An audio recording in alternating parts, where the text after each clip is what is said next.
여러분 안녕하세요. 위클리 이슈포커스 진행을 맡은 노무아입니다. 오늘은 박소연 그리고 김채연 아나운서와 함께합니다. 안녕하세요. 안녕하세요. 네, 아마 이번 한 주간의 가장 큰 이슈는 아무래도 벚꽃이었을 것 같습니다. 벚꽃이 전국을 예쁘게 수놓으면서 많은 분들이 꽃구경도 다니고 즐거운 추억을 쌓으셨을 것 같은데요.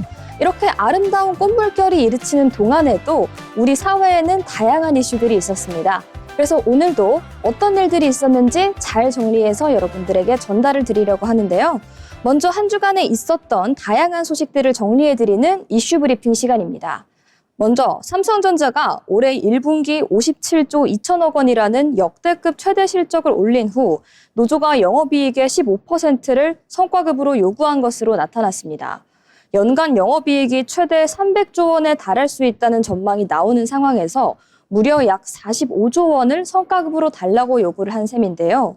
이는 지난해 주주 배당으로 사용한 재원의 약 4배에 달하는 규모로 투자자들의 반발도 거셀 것으로 예상됩니다. 그리고 R&D와 투자 확대를 위한 재원 마련 역시 힘써야 되는 삼성전자의 고심이 커지고 있는 상황입니다. 업계에 따르면 삼성전자가 지난 1분기 잠정 실적을 발표한 후 노조는 연간 반도체 영업이익을 270조 원으로 가정하고 30조 5천억 원을 성과급으로 지급해야 한다고 주장했습니다. 현재 노조는 사측의 반도체 성과급 재원으로 영업이익의 15%를 요구하고 있는 상황입니다. 삼성전자의 1분기 잠정 실적 발표 후에 증권가에서는 연간 영업이익이 300억 원에 달할 수 있다는 전망이 나왔는데요. 이 경우 45조 원을 반도체 직원들을 위한 성과급에 써야 되는 상황입니다. 노조의 이 같은 요구에 주주들의 반응은 싸늘합니다. 다음 소식입니다. 더불어민주당과 정부가 자동차 보험료 요율을 인하하는 방안을 보험당국과 협의하고 있다고 밝혔습니다. 민주당 중동전쟁 경제대응특위 소속 안도걸 의원은 이날 3차 회의를 마친 뒤 취재진과 만나 차량 5부제, 2부제의 시행이 본격화하며 운행거리가 줄어들고 있다고 밝혔는데요. 안 의원은 금융위원회와 보험당국이 보험료율의 인하 방안에 대해 긴밀히 협의하고 있다면서 늦어도 다음 주 중에는 관련 내용을 발표할 것이라고 밝혔습니다. 당정은 승용차 5부제 시행을 통해 월 6,900배럴가량의 에너지 절감 효과가 있었다고 밝혔는데요. 여기에 2부제까지 시행하면서 월 17,000에서 87,000배럴의 에너지 저감 효과가 기대된다고 전했습니다. 비닐봉투와 주사기 등 석유 화학 제품의 수급과 관련해서는 현재까지는 전반적인 공급에 차질이 없다고 설명했고요. 다만 주사기와 수액 세트, 라면과 의료용품, 쓰레기 종량제 봉투 등 일부 품목에서는 수급의 병목 현상이 발생하고 있다고 밝혔습니다. 2대 1일 모니터링 체제를 가동 중이라는 설명을 덧붙였습니다. 다음 소식입니다. 정부가 대외 불확실성의 확대 속에서 통상대응과 성장 기반을 동시에 강화합니다. 재정경제부는 대외경제장관 회의에서 무역 리스크의 대응과 개발금융, 통상 정략 등을 논의했다고 밝혔습니다. 구윤철 부총리 겸 재정경제부 장관은 오전 정부 서울청사에서 열린 회의 모두 발언에서 미국 무역법 301조 조사에 전략적으로 대응하겠다면서 미국 정부와의 긴밀한 소통과 협의를 지속하며 우리 기업의 이익이 훼손되지 않도록 최선을 다하겠다고 밝혔습니다. 정부는 미국의 무역법 301조 조사와 관련해 민관 합동 대응 TF를 중심으로 대응 논리를 마련하고 우리 제조업의 설비 가동률의 적정성, 그리고 한미 공급망의 연계를 통한 상호 이익을 적극 설명하기로 했습니다. 구 부총리는 미국의 무역법 301조 조사 개시와 중동의 지정학적 긴장 구조로 대외 불확실성이 더욱 확대되고 있다면서 미측 지적과 달리 우리 제조업의 설비 가동률은 걱정 수준이며 자본체 수준이 미국 제조업 부흥에 기여하는 점 등을 적극 설명하겠다고 밝혔습니다. 이렇게 이슈 브리핑 알아봤습니다. 전반적으로 사회에 다양한 일들이 있었다는 걸 정책으로 여러분께 선발을 드렸는데요. 다음 정책 뉴스는 박소연 아나운서와 함께 알아보도록 하겠습니다. 네, 가상자산을 이용한 보이스피싱 수법이 갈수록 지능화되고 있습니다. 범죄 수익이 가상자산을 거쳐 순식간에 빠져나가는 것을 막기 위해 금융위원회가 거래소의 출금 지연 제도를 대폭 정비합니다. 그동안 가상자산 거래소들은 자체 내규에 따라 출금 지연 예외 기준을 제각각 운영해왔습니다. 점검 결과 가입기간이나 매매 이력 같은 예외 기준이 명확하지 않아 보이스피싱 범죄자가 수익금을 즉시 인출할 수 있는 문제점이 발견됐습니다. 이에 금융위원회와 금융감독원은 디지털 자산거래소 공동협의체와 함께 강화된 내용을 반영한 통일된 표준 내규를 마련했습니다. 새로운 내규를 적용해 시뮬레이션을 시행한 결과 지난해 말 기준 출금 지연 예외 대상 고객이 기존 대비 1% 이내로 감소하는 효과가 있는 것으로 나타났습니다. 금융당국은 앞으로 예외 적용 고객을 대상으로 자금 원천 확인 등 강화된 고객 확인 절차를 연 1회 이상 실시할 계획입니다. 또한 전용 모니터링 시스템을 구축해 출금 관련 정보를 분석하고 예외 기준을 우회하는 인출이 발생하지 않도록 정기적으로 기준의 적정성을 재심의할 방침입니다. 다만 정상적인 이용자가 자산을 청산해야 하는 경우처럼 보이스피싱과 무관한 사유로 즉시 출금이 필요할 때는 예외를 허용해 소비자 불편을 최소화하기로 했습니다. 다음 소식입니다. 고물가 상황이 지속되면서 어려움을 겪는 민생 경제를 돕기 위해 정부가 재정 집행에 속도를 내기로 했습니다. 기획예산처는 올해 추가 경정예산 26조 2천억 원 가운데 민생 안정 효과가 큰 사업 10조 5천억 원을 상반기 안에 집중적으로 투입합니다.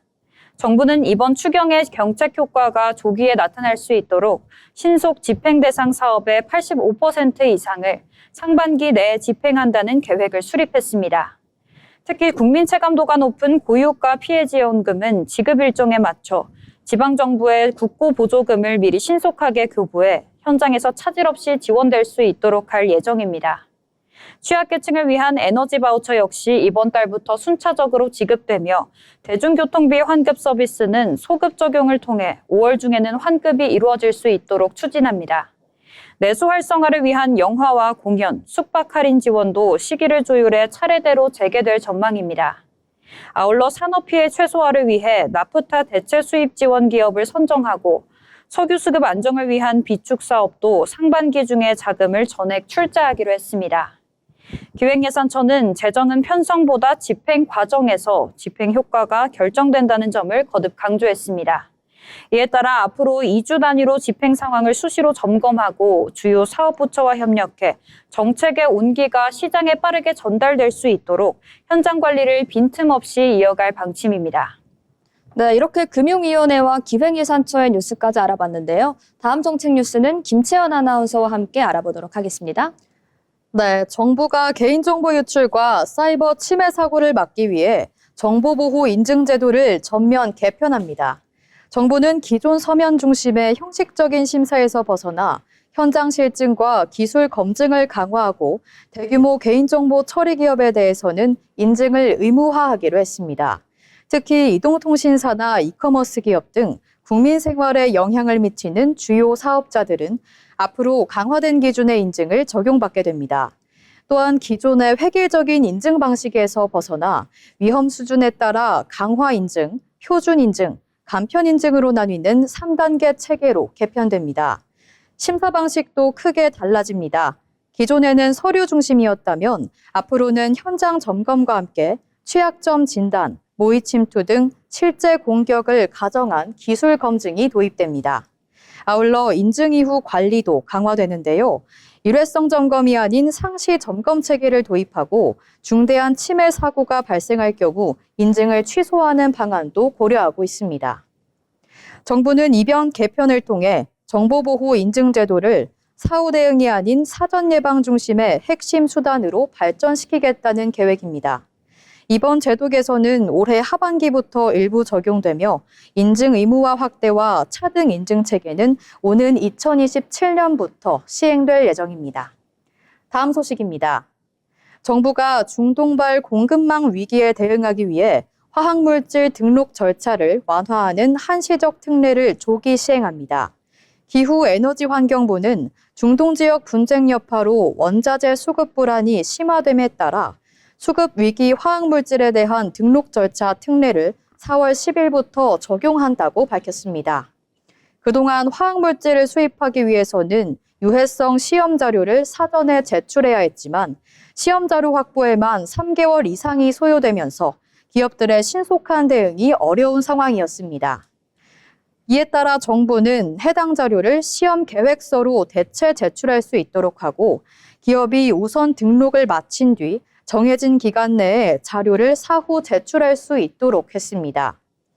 이번 조치는 석유화학, 도료, 플라스틱 등 해외 원료 의존도가 높은 산업의 생산 차질을 줄이기 위한 것으로 생각됩니다. 특례는 전쟁이나 국제분쟁, 무역 제한 등으로 공급 차질이 발생할 경우에 한해 오는 2027년 말까지 한시적으로 적용될 예정입니다. 이번 조치는 석유화학, 도료, 플라스틱 등 해외 원료 의존도가 높은 산업의 생산 차질을 줄이기 위한 것으로 풀이됩니다. 특례는 전쟁이나 국제분쟁, 무역 제한 등으로 공급 차질이 발생할 경우에 한해 오는 2027년 말까지 한시적으로 적용할 계획입니다. 정부는 이번 조치를 통해 기업의 원료 수급 부담을 완화하고 공급망 불안에 신속히 대응하겠다는 입장입니다. 네, 이렇게 관련된 중동 공급의 소식 그리고 이로 인한 정책의 여파까지 알아봤는데요. 전반적으로 이전에 시작됐던 중동 전쟁의 여파가 국내 정책의 세세한 부분까지 영향을 주고 있는 모습입니다. 저희가 계속해서 일상에 영향을 줄 만한 정책 뉴스들 전해드릴 테니까요. 저희와 함께 계속해서 정책 뉴스 체크하시면 좋을 것 같습니다. 지금까지 이슈 브리핑이었습니다.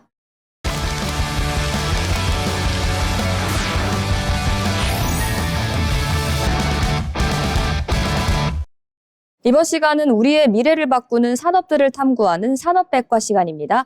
박소연 아나운서, 오늘은 어떤 산업 준비하셨을까요? 네, 오늘 제가 준비한 산업은 우리 몸속의 제2 유전체라고 불리는 마이크로바이옴입니다. 이름은 조금 어려울 수 있지만 사실 이건 우리 몸속에 살고 있는 아주 작은 미생물 친구들에 대한 이야기인데요. 이 작은 존재들이 어떻게 작용해서 새로운 치료제와 서비스로 진화하고 있는지 그 현주소를 짚어보도록 하겠습니다. 여러분은 여러분의 몸이 오롯이 인간 세포로만 이루어졌다고 생각하시나요? 사실 우리 몸은 수십조 개의 미생물이 함께 어우러져 살아가는 거대한 생태계입니다. 마이크로바이옴은 미생물을 뜻하는 마이크로와 생태계를 뜻하는 바이옴의 합성어인데요. 우리 몸이라는 숲에 어떤 미생물들이 조화롭게 살고 있는지를 보여주는 생태계 지도라고 볼 수 있습니다. 그동안 현대의학은 인간의 유전자 지도를 분석해 질병의 정체를 밝히려고 노력해왔습니다. 하지만 유전자 정보만으로는 원인을 명확히 알 수 없었던 수많은 난치병의 열쇠가 최근 바로 이 미생물 생태계에 있다는 사실이 밝혀지고 있습니다. 학계에서는 마이크로바이옴을 인간의 유전체와 대비되는 제2의 유전체라고 불릴 만큼 우리 건강의 실질적인 조절자로 평가하고 있습니다. 가장 먼저 이 흐름에 뛰어든 건 바로 제약바이오 업계였습니다. 장내 미생물을 조절해서 암도 고치고 난치병도 고치자는 야심찬 계획이었죠. 하지만 이 길은 생각보다 훨씬 험난했습니다. 마이크로바이옴 치료제는 글로벌 기업들조차 잇따라 고배를 마신 분야입니다. 그 이유는 미생물의 복잡성 때문입니다. 사람마다 장내 미생물 환경은 지문보다도 더 다르다고 하는데요. 특정 미생물 하나가 병을 고치는 게 아니라 수많은 미생물의 상호작용이 중요하기 때문에 누구에게나 똑같이 작용하는 표준 치료제를 만드는 것이 정말 어려웠던 겁니다.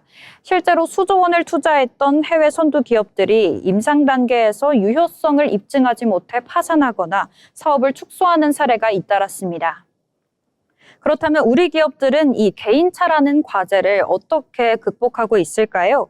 단순히 미생물 자체를 넣어주는 방식에서 벗어나 미생물들이 만들어내는 특정 단백질이나 유효 성분에 주목하고 있습니다. 대표적으로 셀바이오텍은 유산균 자체가 아닌 유산균이 분비하는 항암 단백질인 PPP8에 집중했습니다. 미생물 전체의 복잡한 상호작용에 의존하는 대신 효과가 확실한 단백질 성분을 추출해 신약으로 만드는 방식을 선택한 건데요. 이렇게 하면 사람마다 다른 미생물 환경에 상관없이 일정한 치료 효과를 기대할 수 있습니다. 현재 셀바이오텍은 대장암 신약 임상 1상 승인을 받아 환자 투여를 준비 중이고요. 셀트리온 역시 과민성 대장증후군 치료제 후보 물질을 확보하며 글로벌 기업들이 넘지 못한 벽을 우리만의 정교한 기술력으로 넘어서고 있습니다. 마이크로바이옴 산업은 이제 제약바이오 분야를 넘어 우리 일상 깊숙이 들어오고 있습니다. 뷰티 분야에서는 이미 스킨 마이크로바이옴이 대세입니다. 과거에는 피부에 부족한 영양을 직접 주입했다면 이제는 피부 유익균의 먹이가 되는 프리바이오틱스 등을 넣어 피부가 스스로 건강해지게 만드는 방식입니다. 랑콤의 제니피크나 에스티로더의 갈색병 같은 세계적인 베스트셀러 제품들은 이미 마이크로바이옴 기술을 핵심으로 내세우고 있습니다. 국내에서도 아모레퍼시픽이나 LG 생활건강이 피부 장벽을 강화하는 유익균 배양액 화장품을 잇따라 출시하며 시장을 주도하고 있습니다. 여기에 더해서 최근 가장 뜨겁게 부상한 곳은 바로 반려동물 시장입니다. 반려동물은 아파도 말을 할 수 없기 때문에 데이터 기반의 예방이 정말 중요한데요. 반려동물 체내의 미생물 분석을 통해 비만이나 아토피 위험을 예측해주는 서비스가 큰 인기를 끌고 있습니다. 한국콜마나 종근당 건강 같은 기업들이 분석 서비스와 전용 영양제를 연계하며 데이터 기반 정밀 헬스케어 시장을 빠르게 선점하고 있습니다. 그렇다면 왜 전 세계는 여전히 수많은 실패를 무릅쓰고 이 마이크로바이옴에 열광하는 걸까요? 답은 명확합니다. 마이크로바이옴은 타고난 유전자와 달리 우리의 노력에 따라 스스로 변화시킬 수 있는 가변적 생태계이기 때문입니다. 2026년 기준 글로벌 시장은 약 43억 달러 규모를 돌파했습니다. 단순히 제품을 파는 것이 아닌 전 세계인의 미생물 데이터를 분석해 질병을 예측하는 국가가 미래 바이오 패권을 쥐게 될 것입니다. 보이지 않는 아주 작은 존재들이 우리 몸속의 숲을 가꾸고 거대한 산업 지도를 다시 그리고 있습니다. 비록 험난한 길이지만 우리 기업들이 그 장벽을 허물고 세계 시장의 표준을 세울 수 있을지 관심을 가지고 지켜봐야겠습니다. 네, 이렇게 오늘의 산업백과 시간에는 우리 몸의 생태계 지도라고 할 수 있는 마이크로바이옴에 대해서 알아봤는데요. 전반적으로 다양한 소식들이 있었던 만큼 앞으로 마이크로바이옴과 관련된 제약업계의 소식에도 집중해보면 좋을 것 같습니다. 이어서 통계로 사회를 읽어보는 데이터픽 시간입니다. 최민경 아나운서가 전해드립니다.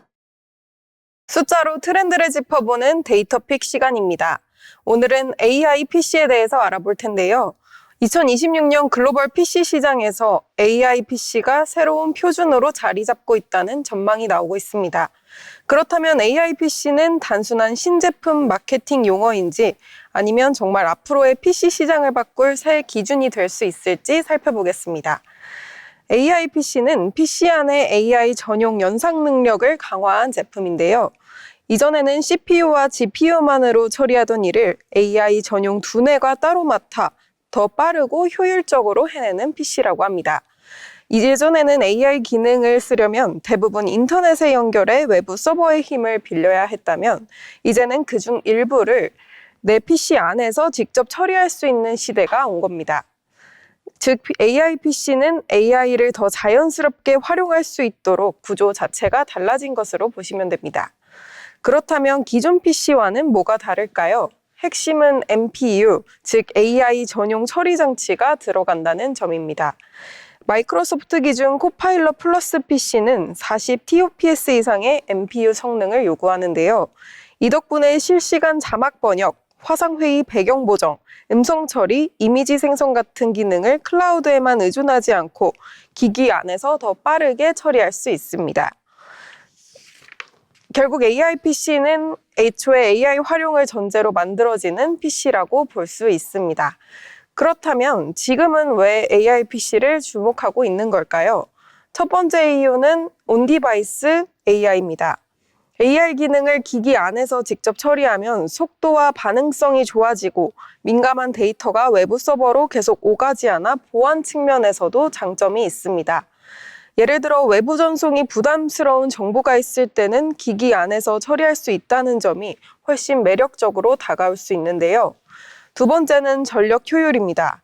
AI 전용 연상을 CPU가 다 떠안는 대신 NPU가 나눠 맡으면서 배터리와 발열 관리 측면에서도 유리해졌습니다. 노트북은 결국 휴대성이 중요한 기기인 만큼 AI 기능이 많아져도 배터리가 빨리 닳거나 열이 지나치게 나면 사용자 입장에서는 불편할 수밖에 없는데요. 이 점에서 AI PC는 기능을 보다 현실적으로 쓸 수 있는 PC라는 의미도 같습니다. 세 번째는 교체 수요입니다. 마이크로소프트는 윈도우스 10 지원이 2025년 10월 14일 종료됐다고 안내했는데요. 이 시점 이후 기업과 개인이 새 PC를 고를 때 단순히 새 노트북이 아닌 AI 기능까지 고려한 제품으로 넘어갈 가능성이 있습니다. 숫자로 보면 AI 확산 속도는 더 분명하게 드러납니다. 자료를 보면 전체 PC 시장에서 AI PC 점유율은 2022년 9%, 2023년 10% 수준이었지만 2024년 19%로 올라갔는데요. 작년에는 37%, 올해는 53%, 내년에는 60%까지 확대될 것으로 전망됩니다.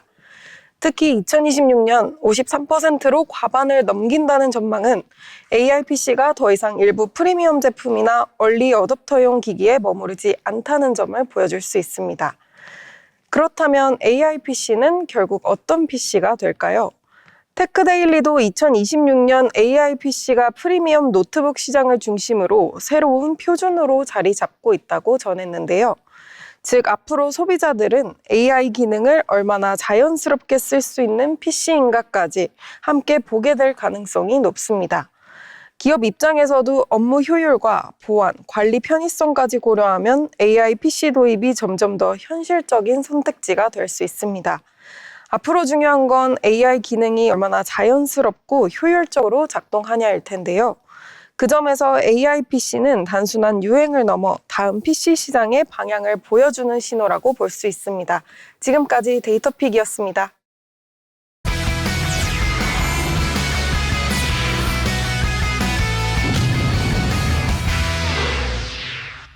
이번 시간은 세상을 바꾸는 기술의 흐름을 짚어드리는 테크노트 시간입니다. 김채연 아나운서, 오늘은 어떤 기술 준비하셨을까요? 네, 오늘은 데이터 센터 전략에 대한 내용을 준비해봤는데요. 최근 AI 확산으로 이 데이터 센터 전력 수요가 급격히 증가하면서 전력 인프라가 한계에 도달하고 있습니다. 일부 지역에서는 데이터 센터 하나가 도시 전체보다 더 많은 전력을 요구하는 상황까지 나타나고 있는데요.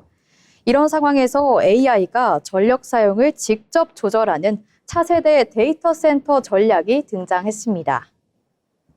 AI 모델을 학습하고 운영하는 데는 기존보다 훨씬 많은 전력이 필요하게 됐는데요. 특히 고성능 GPU가 대량으로 도입되면서 전력 소비와 발열이 동시에 크게 증가하고 있습니다. 실제로 미국 네바다주에서는 신규 데이터 센터 하나가 라스베이거스 전체 전력 사용량의 3배에 달하는 수요를 요구할 수 있다는 분석도 함께 나오고 있는데요. 이 때문에 재생에너지 목표를 늦추거나 화석연료 발전 의존도를 다시 높이는 사례까지 나타나면서 AI 산업은 전력 인프라라는 새로운 한계에 직면하고 있는 상황입니다. 이 문제를 해결하기 위해 AI가 전력 사용 자체를 조절하는 기술이 등장하게 됐는데요. 대표적으로 엔비디아 그리고 영국 전력망 운영사인 내셔널 그리드가 공동 실증에 나서면서 AI 데이터 센터가 전력망 상황을 실시간으로 반영해 전력 사용을 조절하는 방식이 반영이 됐습니다. 구체적인 작동 방식은 이렇습니다. 모든 작업을 멈추는 게 아니라 중요한 작업은 유지하고 나중에 처리해도 되는 유연한 작업만 골라서 지연시키는 방식인데요. 이렇게 하면 성능 저하되는 거 없이 전력 사용만 효과적으로 줄일 수 있습니다. 실제 실험에서는 40초 이내에 최대 30%까지 전력 사용을 줄일 수 있다는 결과도 확인이 됐습니다. 이에 대해 내셔널 그리드 측은 AI가 GPU뿐만 아니라 전체 IT 장비의 전력 소비를 통합적으로 제어할 수 있게 됐다는 점에서 기술적 가치가 입증됐다고 보고 있습니다. 이 기술은 전력 수요가 급격히 몰리는 순간에 가장 큰 효과를 발휘하게 되는데요. 예를 들어 축구 경기 하프타임처럼 수백만 명이 동시에 전기를 사용하게 되는 상황이 발생한다면 전력망에는 순간적으로 과부하가 걸리게 됩니다. 이때 AI 데이터 센터가 이를 감지하고 전력 사용을 즉시 낮추면서 전체 전력망의 균형을 맞추는 역할을 하게 되는데요. 이제 데이터 센터는 단순히 전력 소비 시설이 아니라 상황에 따라 전력 수요를 조절하는 하나의 가상 발전소처럼 작동하기 시작한 겁니다. 이런 변화는 국내에서도 확인되고 있습니다. AI가 데이터 센터 내부 서버의 부하와 열을 분석해서 이 냉각 시스템을 자동으로 조절하게 되면서 전력 사용을 약 24.6%까지 줄인 사례가 등장했습니다.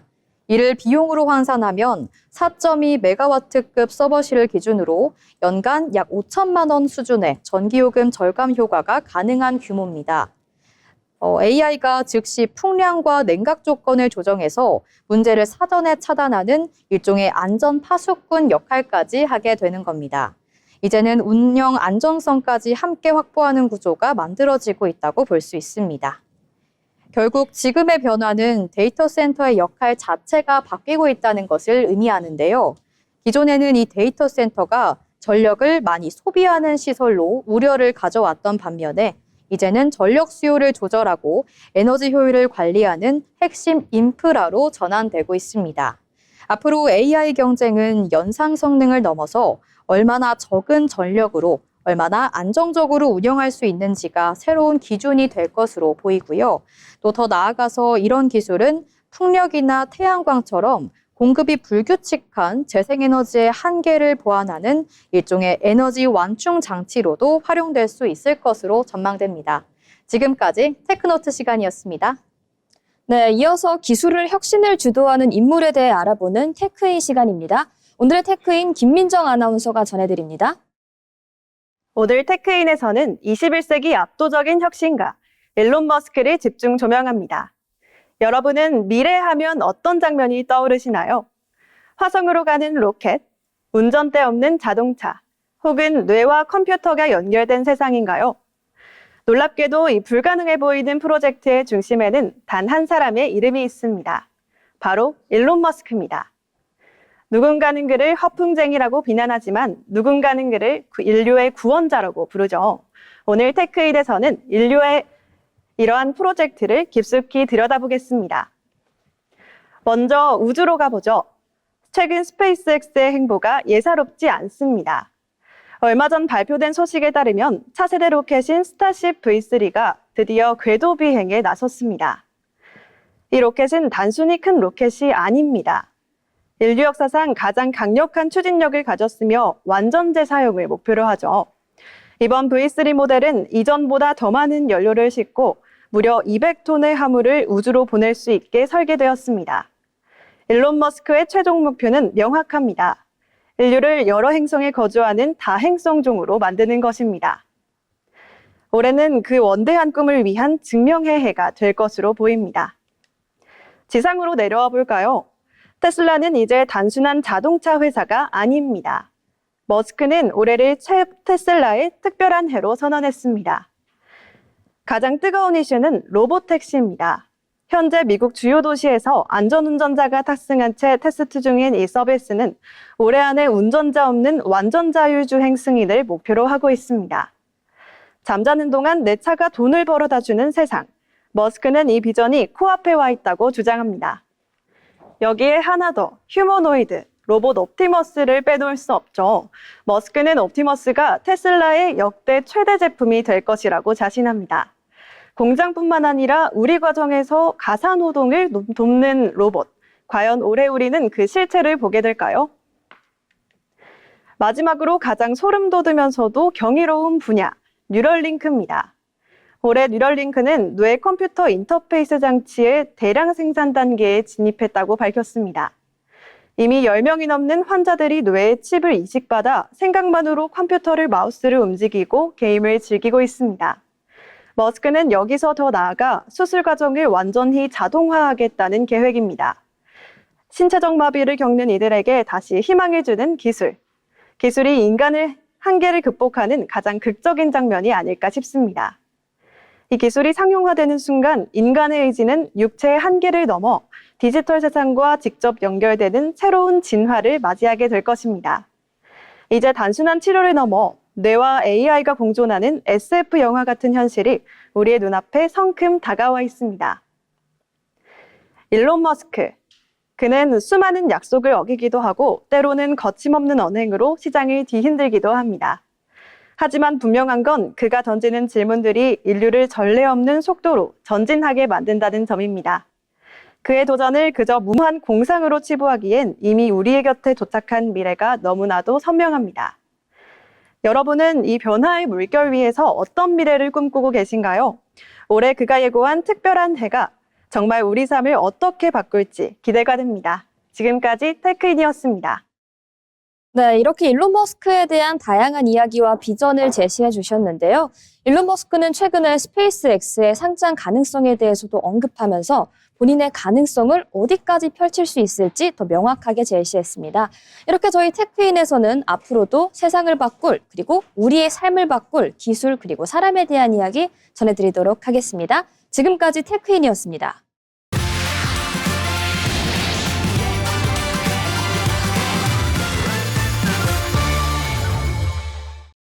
이번 시간은 주식 초보와 함께 걷는 투자 길잡이 머니루트 시간입니다. 먼저 오늘도 주식과 경제에 대한 이야기를 쉽고 간단하게 풀어드리려고 하는데요. 먼저 시작에 앞서서 주요 경제 뉴스 하나 살펴보도록 하겠습니다.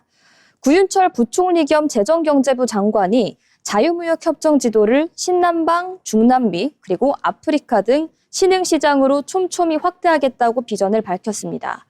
구 부총리는 정부 서울청사에서 주재한 대외 경제장관 회의에서 모두 발언에서 정부는 통상 현안 대응에 그치지 않고 FTA 네트워크를 활용해서 수출의 성장세를 뒷받침하겠다고 밝혔는데요. 또한 보호무역주의의 강화 속에서도 우리의 수출은 지난 3월 861억 3천만 달러로 전년 동월 대비 48% 이상 증가하면서 사상 최대 실적을 기록했다고 밝혔습니다. 지난 20년간 구축해온 FTA 네트워크가 아무래도 우리 경제에 든든한 버팀목이 되어준 결과라고 말했는데요. 구 부총리는 전략적으로도 FTA 모델을 유연화해서 디지털, 그린 공급망 등 모듈형 통상협정, 산업 투자 연계 협정 등 통산 전략을 고도화하겠다고 밝혔습니다.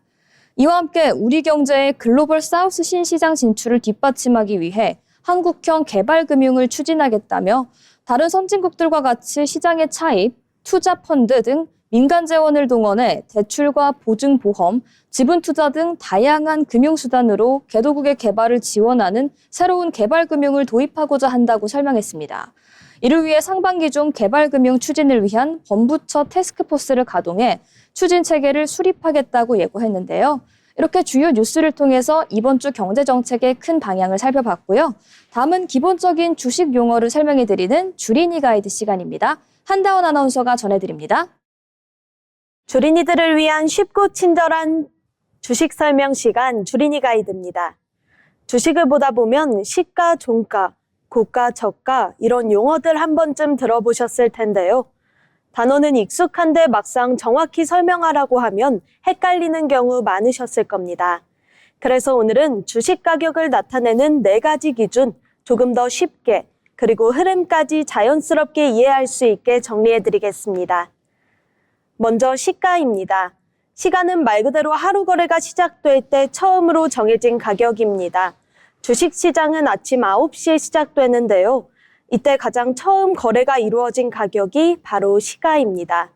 그래서 시가는 오늘 주식이 어떤 분위기로 시작했는지를 보여주는 출발점이라고 볼 수 있습니다. 예를 들어 어제보다 높은 가격에서 시작했다면 투자자들의 기대감이 반영됐다고 볼 수 있고 반대로 낮은 가격에서 시작했다면 시장이 조금은 조심스럽게 출발했다고 볼 수 있습니다. 그래서 시가만 봐도 오늘 하루 분위기가 어떤지 어느 정도 방향을 짐작해 볼 수 있습니다. 다음은 종가입니다. 종가는 하루 거래가 끝날 때의 가격인데요. 오후 3시 30분, 장이 마감되는 순간의 마지막 가격이 바로 종가입니다. 이 종가는 특히 중요합니다. 뉴스에서 오늘 주가가 올랐다 내렸다 할 때의 기준이 되는 가격이 바로 종가입니다. 그래서 종가는 하루를 정리하는 마무리 가격이자 그날 시장의 결과라고 볼 수 있습니다. 하루 동안 투자자들이 어떻게 사고 팔았는지 그 모든 흐름이 마지막에 모여 만들어지는 가격이 바로 종가입니다. 그래서 많은 투자자들이 장이 끝날 때 이 종가를 중요하게 확인합니다. 이번에는 고가와 저가입니다. 고가는 하루 동안 거래된 가격 중 가장 높았던 가격이고 저가는 하루 동안 가장 낮았던 가격입니다. 이 두 가지는 그날 주가가 얼마나 크게 움직였는지를 보여주는 중요한 기준입니다. 단순히 올랐다 내렸다가 아니라 그 안에서 얼마나 크게 오르고 내렸는지를 보여주는 지표라고 볼 수 있습니다. 그래서 이 두 가격을 함께 보면 그날 시장이 얼마나 활발했는지도 알 수 있습니다. 예를 들어 보겠습니다. 오늘 어떤 주식이 10,000원에 시작해서 중간에 1,500원까지 올라갔다가 9,800원까지 떨어졌다가 마지막에 1,200원에 끝났다고 해보겠습니다. 이 경우 시가는 10,000원, 고가는 1,500원, 저가는 9,800원, 종가는 1,200원이 됩니다. 이 숫자들을 함께 보면 단순히 올랐다가 아니라 올랐다가 떨어지고 다시 올라서 끝났다는 흐름까지 읽을 수 있습니다. 이런 식으로 가격의 움직임을 입체적으로 이해할 수 있게 됩니다. 이렇게 보면 하루 안에서도 가격이 계속 움직이고 투자자들의 판단이 계속 바뀐다는 걸 알 수 있는데요. 그래서 단순히 종가 하나만 보는 것보다 시가, 종가, 고가, 저가를 함께 보면 그날의 분위기와 흐름을 훨씬 더 정확하게 이해하실 수 있습니다. 예를 들어 시가가 종가보다 높으면 하루 동안 상승 흐름이 이어졌다고 볼 수 있고 반대로 종가가 더 낮다면 하락 흐름으로 볼 수도 있습니다. 또 고가와 저가의 차이가 크다면 그만큼 가격 변동이 컸던 날이라고 해석할 수 있습니다. 이런 날은 투자자들 사이에서 의견이 많이 갈렸다는 의미로도 볼 수 있고 시장이 다소 불안정했다고도 볼 수 있습니다. 반대로 변동이 크지 않았다면 비교적 안정적인 흐름으로 볼 수 있습니다. 이처럼 네 가지 가격은 단순한 숫자가 아니라 하루 동안의 흐름을 보여주는 중요한 단서입니다. 각각을 따로 보기보다는 함께 연결해서 보는 것이 더 중요합니다. 정리해보면 이렇습니다. 시가는 시작 가격, 종가는 마무리 가격, 고가는 가장 높았던 가격, 저가는 가장 낮았던 가격입니다. 이 네 가지를 함께 보면 하루의 흐름이 하나의 이야기처럼 이어집니다. 주식은 단순히 숫자 하나로 움직이는 것이 아니라 하루 동안 수많은 선택과 판단이 쌓여 만들어지는 결과입니다. 오늘 알려드린 네 가지 기준을 함께 보신다면 단순한 가격이 아니라 그 안에 담긴 흐름까지 읽는 데도 도움이 되실 겁니다. 처음에는 조금 낯설게 느껴지실 수도 있지만 며칠만 꾸준히 확인해 보시면 금방 익숙해지실 겁니다. 작은 습관 하나가 투자 판단을 바꾸는 시작이 될 수 있습니다. 지금까지 주린이 가이드였습니다. 네, 저희 주린이 가이드에서는 이렇게 하나씩 쉽게 알려드리고 있으니까요. 계속해서 저희와 함께 하시면서 투자의 기초 쌓아가시면 좋을 것 같습니다. 다음 시간은 코스피에 상장된 기업을 빠르게 분석해보는 코스피 가이드 시간입니다. 박소연 아나운서, 오늘은 어떤 기업에 대한 이야기 준비하셨을까요? 네, 오늘 코스피 가이드에서 함께 살펴볼 기업은요. 대한민국 방위산업의 핵심 축이자 최근 글로벌 시장에서의 존재감을 빠르게 키우고 있는 한화 에어로스페이스입니다. 최근 중동과 유럽을 중심으로 지정학적 긴장이 이어지는 가운데 방산산업 전반에 대한 관심이 다시 높아지고 있는데요. 이 기업 역시 단순한 방산을 넘어 항공 우주 영역까지 사업을 확장하며 중장기 성장 스토리를 만들어가고 있습니다. 오늘은 최신 공시와 산업 흐름을 바탕으로 이 기업의 현재와 앞으로의 방향을 차분히 짚어보도록 하겠습니다. 먼저 가장 중요한 포인트, 실적 흐름부터 보겠습니다. 현재 주가는 역사적 고점 부근에서 비교적 견조한 흐름을 보이고 있습니다. 과거에는 기대감이 주가를 끌어올렸다면 최근에는 수주 잔고가 실제 매출로 이어지는 과정이 확인되고 있다는 점이 특징입니다. 특히 유럽 시장을 중심으로 한 수출 계약이 본격적인 납품 단계에 진입하면서 매출 인식이 점진적으로 확대되고 있습니다. 대표적으로 폴란드향 자주포와 다연장 로켓 시스템 물량이 순차적으로 반영되면서 방산산업 특유의 수주, 생산, 매출 인식 구조가 지금은 실적 개선으로 연결되는 구간에 들어섰다고 볼 수가 있습니다. 다음으로 짚어볼 부분은 이익 구조의 변화입니다. 그동안 방산산업은 수주 규모는 크지만 수익성은 제한적이라는 인식이 있었는데요. 최근에는 수출 비중 확대와 함께 이익률 개선 가능성이 거론되고 있습니다. 특히 해외 수출의 경우 계약 조건과 단가 구조에서 국내 사업 대비 수익성이 높아질 여지가 있기 때문에 수출 확대 자체가 이익 체질 변화로 이어질 수 있다는 분석이 나오고 있습니다.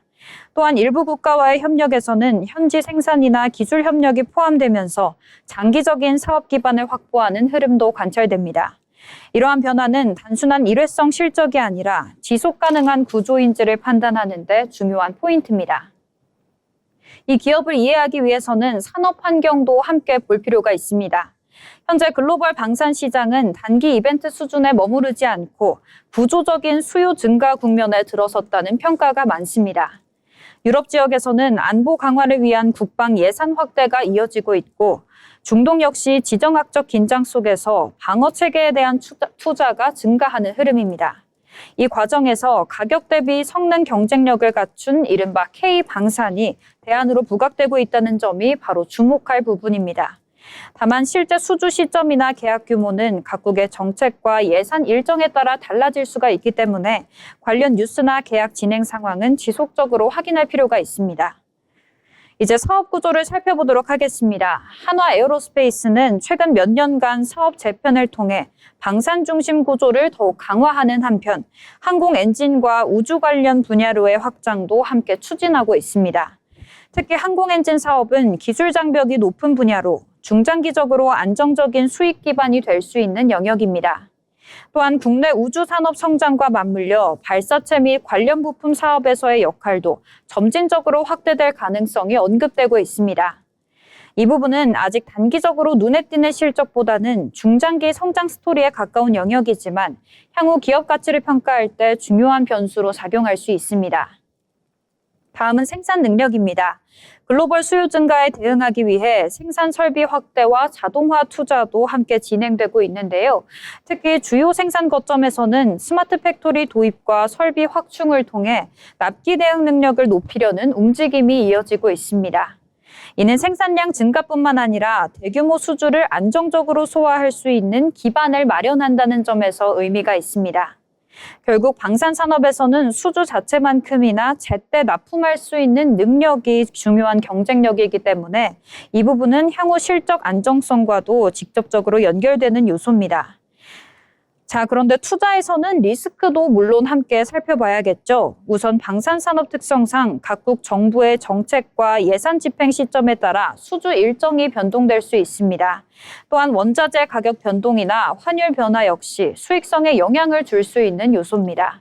아울러 글로벌 정세 변화가 긍정적인 수요로 이어질 수도 있지만 반대로 시장 변동성을 키울 가능성도 있기 때문에 이 부분은 균형 있게 접근할 필요가 있겠습니다. 정리해보면 이 기업을 볼 때 가장 중요한 포인트는 바로 세 가지입니다. 첫째, 수주 잔고가 실제 매출로 얼마나 빠르게 전환되는지. 둘째, 수출 확대가 이익률 개선으로 이어지는지. 셋째, 항공 우주 사업이 중장기 성장 동력으로 자리 잡는지. 이 세 가지 흐름을 중심으로 지속적으로 체크하는 전략이 필요해 보입니다. 지상의 방산 시스템에서 하늘의 항공 엔진, 그리고 우주 산업까지 한화 에어로스페이스는 사업 영역을 확장하며 새로운 성장 국면을 만들어가고 있습니다. 2026년 현재 글로벌 방산 시장의 구조적 변화 속에서 이 기업이 과연 어떤 역할을 이어갈지 앞으로의 흐름을 계속 지켜보시기 바랍니다. 네, 이렇게 코스피 방산기업의 대표주자라고 할 수 있는 한화 에어로스페이스에 대해서 알아봤는데요. 코스피 기업을 알아봤으니 이제는 코스닥 기업도 알아봐야겠죠. 다음 시간은 코스닥 시장에 상장된 기업을 빠르게 분석해보는 코스닥 가이드 시간입니다. 김채연 아나운서 어떤 기업 준비하셨을까요? 네, 오늘 코스닥 가이드에서는요, 이 코스닥 시가총액 최상위권을 유지하고 있는 에코프로비엠입니다. 에코프로비엠은 에코프로 그룹 내 핵심 자회사인데요. 전기차 배터리의 핵심 소재인 양극재를 생산하는 기업입니다. 최근 1분기 실적을 통해 회복 신호와 함께 구조적인 과제도 동시에 드러나고 있는데요. 이 단순한 반등인지 아니면 구조적인 성장의 시작인지 지금부터 핵심 포인트를 짚어보도록 하겠습니다. 먼저 실적입니다. 에코프로비엠의 1분기 매출은 약 5,600억 원으로 전년 대비 감소했는데요. 전분기 대비로는 약 13% 증가하며 점진적인 회복 흐름을 보이고 있습니다. 특히 영업이익은 약 100억 원 수준으로 시장 기대치를 웃돌았습니다. 여기에는 약 40억 원 규모의 재고평가 손실 환입이 반영됐는데요. 과거에 비싸게 매입했던 원자료 가격이 안정되면서 장부상 손실이 이익으로 되돌아왔다는 겁니다. 이는 숫자 개선을 넘어서 실적 하방이 점차 안정되고 있다. 그런 신호로 보입니다. 에코프로비엠의 핵심은 단연 양극재 사업입니다. 양극재는 배터리 원가의 상당 부분을 차지하는 핵심 소재인데요. 전기차 시장 성장과 직접적으로 연결되는 부분입니다. 특히 삼성 SDI향 NCA 양극재 공급 확대가 이 실적을 지탱하는 중요한 축으로 작용하고 있습니다. 여기에 SK온 등 글로벌 배터리 업체와 협력이 이어지면서 고객사 기반 역시 점차 다변화되고 있는 모습입니다. 판매량은 전분기 대비 증가하고 있고 원자료 가격 상승과 환율 영향으로 평균 판매 단가 역시 소폭 개선되고 있는 모습 보이고 있는데요. 수량과 가격이 동시에 움직이면서 실적 회복을 만들어내는 구조가 형성되고 있는 겁니다. 하지만 모든 시장이 같은 방향으로 움직이는 것은 아닙니다. 현재 에코프로비엠의 실적을 보면 지역별로 뚜렷한 온도차가 나타나고 있습니다. 유럽 시장은 그동안 이어졌던 재고 조정이 마무리되면서 수요가 다시 살아나는 반등 흐름을 보이고 있는데요. 반면에 북미 시장은 전기차 판매 둔화와 IRA 정책 영향 등으로 여전히 부진한 흐름이 이어지고 있습니다. 또 SK 온향 공급 역시 기저효과에 따른 일부 반등은 예상되는데요. 의미 있는 회복은 제한될 것으로 보입니다. 결국 어디에 얼마나 공급하냐라는 지역별 포트폴리오가 실질적인 핵심 변수가 되고 있습니다. 이런 상황에서 주목해야 할 것이 바로 헝가리 현지화인데요. 에코프로비엠은 유럽 내 생산 거점을 구축하면서 이 물류 비용을 낮추고 현지 고객 대응 속도를 높이고 있습니다. 한마디로 수요가 있는 곳에 공급이 있다. 그런 전략을 통해서 효율을 극대화한 건데요. 증권가에서는 이 헝가리 전략이 실적 방어의 핵심 역할을 하고 있다고 보고 있습니다. 단순히 얼마나 생산하느냐가 아니라 어디서 생산하느냐가 수익성을 좌우하는 단계에 들어섰습니다. 네, 장기적인 성장 포인트도 있습니다. 에코프로 그룹은 현재 차세대 배터리로 주목받는 전고체 배터리 소재 개발을 적극적으로 추진하고 있습니다. 특히 캐나다 정부 지원을 바탕으로 리튬 메탈 음극재 개발이 진행되고 있는데요.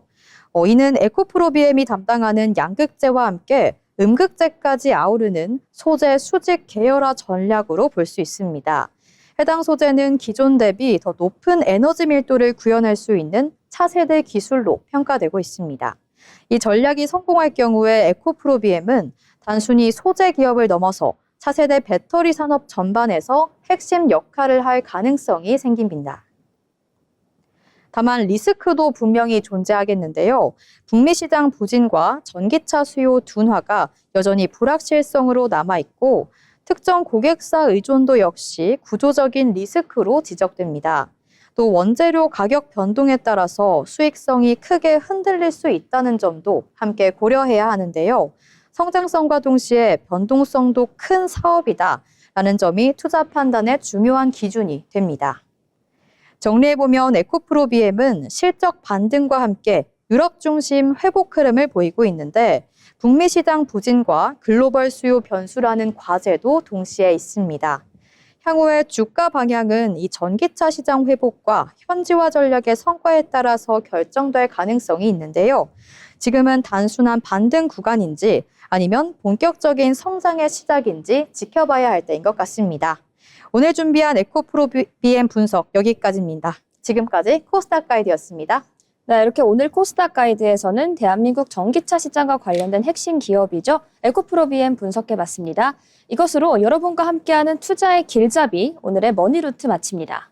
네, 이번 시간은 다양한 정보를 소개해드리는 라이프 플러스 시간입니다. 최진형 아나운서가 전해드립니다. 일상에 필요한 다양한 정보를 전달해드리는 라이프 플러스 시간입니다. 일상생활을 하다 보면 종종 예상치 못하게 당황스럽거나 불편한 상황을 겪을 때가 있습니다. 예를 들면 지퍼가 잘 올라가지 않는다거나 볼펜 잉크가 갑자기 나오지 않는 상황 등이 있을 텐데요. 그럴 때마다 짜증을 내며 어떻게든 상황을 해결하기 위해 고민하고 고군분투했던 경험 다들 한 번쯤은 있으실 겁니다. 그런데 앞으로는 짜증 덜 내셔도 될 것 같습니다. 오늘 라이프 플러스에서는 그런 상황을 손쉽게 해결할 수 있는 꿀팁 몇 가지를 소개해드리겠습니다. 먼저 지퍼가 잘 올라가지 않는 상황을 해결하는 꿀팁을 알려드리겠습니다. 우리가 입는 겉옷, 가방 등 일상 속 많은 물건에는 지퍼가 달려 있습니다. 하지만 가끔 지퍼가 잘 올라가지 않아 불편했던 적 있으시죠? 그럴 때마다 억지로 힘을 주다가 지퍼가 망가지는 일도 겪으셨을 텐데요. 사실 간단한 도구로 지퍼를 손쉽게 고칠 수 있는 방법이 있다는 것 알고 계셨나요? 바로 연필을 사용해 지퍼가 걸리는 부분을 문지르는 겁니다. 연필로 지퍼 부분을 문지르게 되면 연필을 이루는 흑연 입자가 지퍼 사이사이에 들어가게 되는데요. 이때 흑연이 마찰을 줄여주는 윤활제 역할을 하면서 지퍼가 부드럽게 움직일 수 있게 해줍니다. 이처럼 연필을 사용하여 마찰력을 줄이는 것이 지퍼를 고치는 과정의 핵심인데요. 지퍼가 올라가지 않을 때 앞으로는 연필을 활용하셔서 억지로 힘을 주다가 지퍼가 망가지는 일 없으셨으면 좋겠습니다. 두 번째 일상 꿀팁은 휴대폰 충전기의 수명을 늘리는 방법입니다. 핸드폰 충전기를 사용하다 보면 어느 순간 갑자기 충전이 잘 되지 않는 경험 많이들 겪어보셨을 텐데요. 그때마다 새 충전기를 구매해야 하는 번거로움과 나가는 비용으로 인해 스트레스도 많이 받으셨을 겁니다. 그런데 아주 간단한 방법으로 충전기 수명을 크게 늘릴 수 있는 방법이 있다고 합니다. 사진에서 보듯 볼펜의 스프링을 빼서 충전기의 목 부분에 감아놓는 겁니다. 이렇게 스프링을 감아놓을 경우 충전 케이블이 과도하게 꺾이는 것을 방지하여 내부에서 단선이 되는 것을 막을 수 있습니다. 앞으로는 집에 안 쓰는 볼펜이 있다면 그냥 버리지 마시고 이렇게 스프링을 재활용해보는 것이 어떨까요? 마지막으로 전해드릴 일상 속 꿀팁은 볼펜이 나오지 않을 때 쓸 수 있는 팁입니다. 필기를 하다가 갑자기 볼펜 잉크가 나오지 않아 당황하셨던 경험 많으시죠? 보통은 볼펜을 위아래로 세게 흔들면 다시 잉크가 나오는 경우가 많지만 가끔씩은 계속 잉크가 나오지 않았던 적도 있으실 겁니다. 이럴 때 잉크를 바로 다시 나오게 할 수 있는 아주 좋은 방법이 있다고 합니다. 바로 라이터를 이용해 볼펜의 심 부분을 가열하는 건데요. 볼펜은 심을 종이에 대고 움직일 때 심 끝에 금속 볼이 굴러가면서 안에 있는 잉크가 새어나오는 원리로 작동합니다. 하지만 이 과정에서 잉크가 심과 볼 사이에 있는 좁은 틈새에서 굳어버리면 볼이 굴러가지 않아 볼펜이 잘 나오지 않게 됩니다. 이때 라이터의 불꽃은 틈새에 굳어있는 잉크를 녹여 다시 볼이 굴러가게 하는 역할을 할 수 있습니다. 볼펜 심을 밖으로 뺀 뒤 라이터로 2에서 3초 정도 심 끝부분을 가열해주면 굳어있던 잉크가 녹아 다시 볼펜이 잘 나오게 되는데요. 너무 오래 가열할 경우 볼펜을 구성하는 플라스틱이 녹을 수도 있으므로 시간을 적절하게 맞춰주는 것이 중요합니다. 또한 불을 사용하는 일인 만큼 다치지 않도록 조심하실 필요가 있겠습니다. 일상을 살아가다 보면 사소한 일로 큰 불편을 겪게 되는 일이 많이 있습니다. 그런 일을 겪을 때마다 적절한 대처법을 알아두고 이를 실천한다면 일상 속 스트레스를 줄이는 데도 조금이나마 도움이 되지 않을까요? 지금까지 라이프 플러스였습니다. 네, 다음 시간은 스포츠 소식을 전해드리는 스포츠 프리즘 시간입니다. 하경란 아나운서가 준비했습니다. 스포츠 프리즘입니다. 요즘처럼 날이 조금씩 풀리면 몸도 괜히 한번 움직여보고 싶죠? 겨울 내내 집에만 있었더니 가볍게 운동이라도 시작해볼까 하시는 분들 있을 텐데요. 그런데 막상 시작하려고 보면 너무 힘든 운동은 좀 부담스럽고 처음부터 전문적으로 배워야 하는 종목은 손이 안 갈 때가 있습니다. 이럴 때 가볍게 시작할 수 있으면서도 재미까지 챙길 수 있는 운동 하나 소개해드릴까 합니다. 바로 피클볼인데요. 여러분 혹시 피클볼 들어보셨나요? 테니스 같기도 하고 탁구 같기도 하고 배드민턴 같기도 합니다. 근데 막상 보면 또 그 셋 중 하나라고 보긴 어려운데요. 요즘 새로운 운동 찾는 분들 많잖아요. 하지만 또 너무 어렵진 않았으면 좋겠고 또 너무 힘들지 않았으면 좋겠는데 무엇보다 같이 즐길 수 있는 운동, 피클볼이 딱 그런 종목입니다. 처음 하는 사람도 금방 공을 받아칠 수가 있고요. 또 라켓 스포츠가 익숙하지 않아도 비교적 부담 없이 즐길 수 있습니다. 그래서 요즘 입문용 스포츠로도 많이 이야기되고 있고 가볍게 즐기기 좋은 생활 스포츠로도 주목받고 있습니다. 오늘은 이 피클볼이 어떤 운동인지 왜 이렇게 인기를 끌고 있는지 전해드리겠습니다. 피클볼의 가장 큰 특징은 쉽게 시작할 수 있다는 점인데요. 먼저 코트가 작습니다. 그래서 넓은 공간을 계속 뛰어다닐 필요가 적다고 하는데요. 공도 가볍고 라켓도 비교적으로 단순합니다. 처음 잡아도 크게 낯설게 느껴지지 않는다고 하는데요.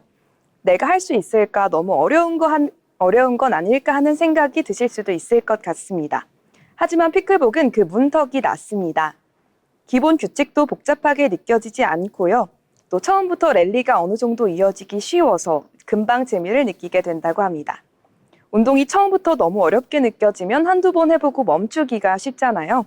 근데 피클볼은 이거 할만한데? 라는 느낌을 빨리 준다고 합니다. 그래서 운동을 오래 쉬었던 분들, 또 라켓 스포츠가 처음인 분들에게, 가볍게 취미를 만들고 싶은 분들에게 특히 잘 맞는다고 합니다. 그렇다면 왜 이렇게 빨리 인기를 얻고 있을까요? 같이 즐기기 좋고 또 해보면 은근히 재미를 느끼기 쉽다고 합니다. 먼저 함께 즐기기 좋다는 점이 정말 클 텐데요. 피클볼은 힘만 좋다고 유리한 종목은 아니라고 합니다. 물론 기본적인 움직임은 필요하지만 그보다 중요한 건 타이밍과 위치, 또 방향 감각이라고 하는데요. 어디로 보내야 할지, 또 어느 쪽 공간이 비어 있는지, 어떤 템포로 받아쳐야 할지를 계속 판단하게 됩니다. 그래서 남녀노소 비교적으로 고르게 즐길 수가 있고요. 가족끼리도 친구끼리도 운동으로 쉽습니다. 공이 오가고 또 사람들이 같이 움직이고 중간중간 웃음도 나는 스포츠라고 하는데요.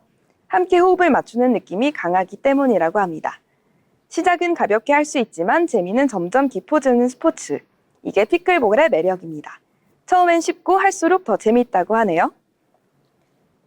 피클볼은 사람들이 스포츠를 즐기는 방식이 조금씩 달라지고 있다는 흐름도 함께 보여준다고 하는데요. 예전에는 잘하는 사람의 경기를 보는 재미가 컸지만 요즘은 내가 직접 참여하고 또 누군가와 함께 즐길 수 있는 운동에 더 마음이 가는 경우가 많습니다.